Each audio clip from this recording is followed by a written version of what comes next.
So pag-uusapan naman natin yung direct bribery, indirect bribery, and qualified bribery.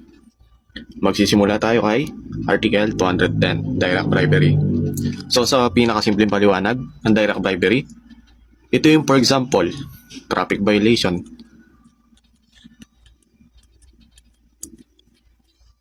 Sinuhulan ka nung hinuli mo. Sample yung rider. Sinuhulan ka at tinanggap mo as an officer. So, yun ang direct bribery, which is para maka-absuelto yung rider, nag-demand ka ng pera or nag-accept ka ng gift or nagpasuhol ka. So, itong direct bribery, ito yung recipient.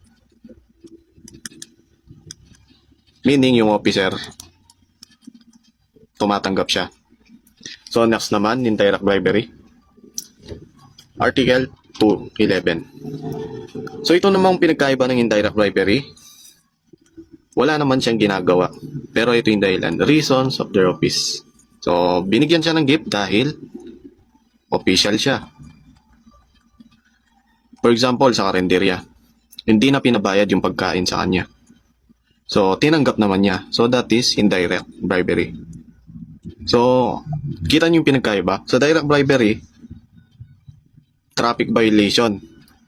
Para makalusot yung rider, sinuhulan niya yung officer at tinanggap yun ng officer. Dito naman, walang hinihinging kapalit yung officer. Basta tinanggap niya lang. So, recipient pa rin siya. So, iniiwasan kasi dito, kaya hindi sila pwedeng tumanggap ng gift para maiwasan yung utang na loob. So, for example, in the future, isusumpa sa kanya yun, sasabihin, Sir, lagi ka naman libre sa karinderya, baka pwede mo akong tulungan.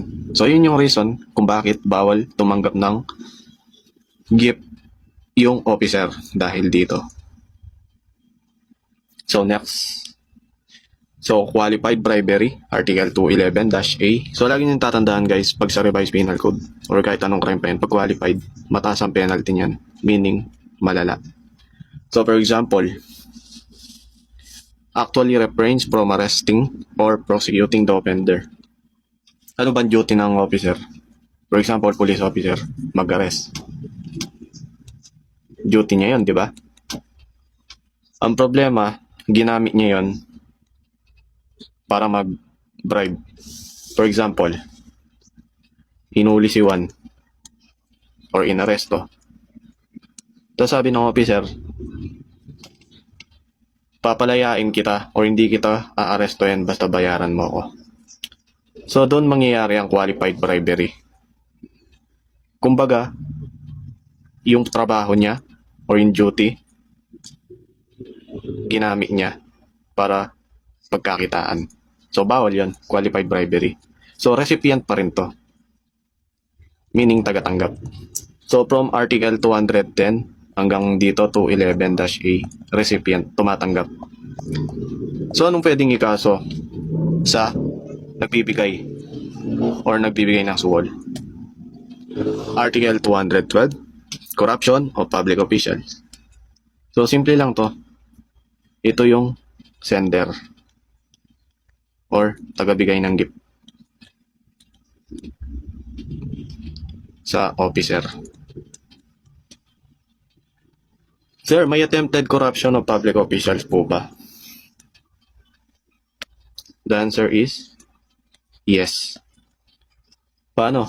Bigyan ko kayo ng example. Kunwari, nahuli siya, traffic violation. Tapos yung rider nag-offer. Ang problema, yung officer, hindi niya tinanggap. So, dun mangyayari yung attempted corruption of public official. So, makakasuhan lang dito is yung corruption ay yung giver or sender. Pero yung official, hindi. Why? Kasi hindi niya nga tinanggap eh. So, makakasuhan lang ito. Itong person na nagbigay. Eh, what if tinanggap ng officer? Makakasuhan silang dalawa. Person and official. So, yun lang ang pinakasimpleng paliwanag Maraming salamat sa pakikinig and see you on the next discussion.